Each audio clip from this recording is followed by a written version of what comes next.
It is estimated that 22% of cocoa tree stalks in Ghanaian cocoa farms are over 30 years old, and about 17% of farms are infected with the cocoa swollen shoot virus disease. This has resulted in dip in production, particularly in the western frontiers. Cocoa Board is reaching out to these farmers with a large cocoa rehabilitation program. By doing so, Cocoa Board also prevents natural forests to be transferred into new cocoa plantations. By rehabilitating the existing plantations, the production per hectare can be restored and even increased so that farmers will have profitable yields again.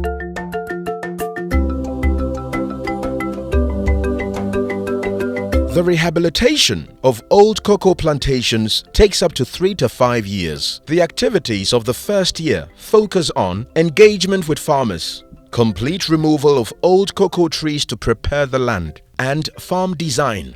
Western of region used to be the hub for cocoa production in the 1990s.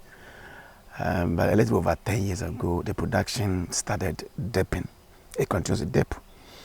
About 10 years, 15 years ago, you were producing about 1/3 of national production. It got to the point you produced about 350,000 metric tons. But last year, the records shows that we got down to about 100,000 metric tons. So it tells you that the production is really going down. So we initiated some investigation. They came out clearly that the cocoa swelling shoot is a factor which is really contributing to the low production. And so you know that there's no chemical control so far as this is cocoa swelling shoot disease is concerned. So the only measure is to cut it down and replant. Me mekita mfuo be 20 hectares as at now. Ewo yametwa asase so. Be mfie mienu ni na aban no yense yaye no aba tiemse Cocoa Board eba meetings no ebehu se yetwa na yedua abetumi aboa akuafo. Me cocoa afu no 7.8 hectares. But in term ha de dodo mo atwa ne de edoso pa ye akuafo be ye aduonu mo ekọ. We designed the farm with a desired distance. We call it 10 by 10 feet or 3 meters by 3 meters. And this is done, we use a tape measure to get the accurate measurement. We don't want to do what our old farmers used to do. We want to do a purely technical farm. So all our farm that we are establishing, we are using this design 3 by 3 meters or 10 feet by 10 feet. And within a hectare of farm, we have to get at least 1,111 pegs or 1,100 pegs within a hectare. And this is what we are going to bring the quantity of plantain to accommodate on the farm. And like what I'm saying, we are going to introduce what we call a permanent shade. That will be of framo, odum, mahogany. And this hectare has to contain 18 to 20, which is the recommended number that CREC has approved to be in the farm.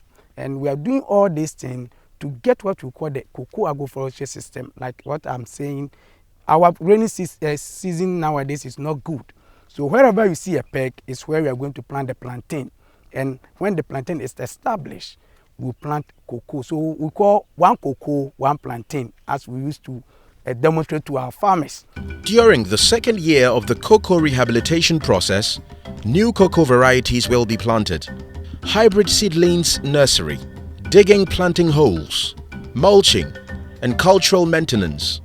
Ejuma ye wa ha ne se bia ye ndo ya yedo ye wi a ne ya siesie so ne ya hye rubber ye de neti egu bas ni mu ye wi a na oma break cocoa ne ye dua na ya ye no watering efifi a ne ye se ye ne sorting no ne ya ye changes ye bibia fine na akuafo na ba ne etu ama omo. We are interested in the cocoa, so you can see the plantain or the cocoa is planted under the plantain.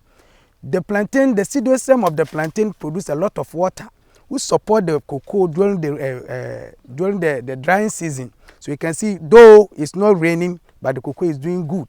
It's through the temperate shade. and the permanent shade too will come in as the plantain will go away with time. So we are doing this to get the agroforestry system. With time, we will see this place full of cocoa and the economic shade tree. During the following 2 to 3 years, the trees will grow and need maintenance, weed management, safe use of agrochemicals, pesticides, insecticides, and fertilizer. Asante kwa tisia amafa vegan aye adwuma ne bi amachire kwan mfa so ye peg edwakubode edwakokomba tisia ya huse aboaye tisia me kwa metimi ye akua adwuma ne bi na mesumitimi nya adwuma no ye de afonu ye den eye tima kwa mfa so de ye afonu nti ye da ba na ase. Actually, we work hand in hand with CHED, Cocoa Health and Extension Division.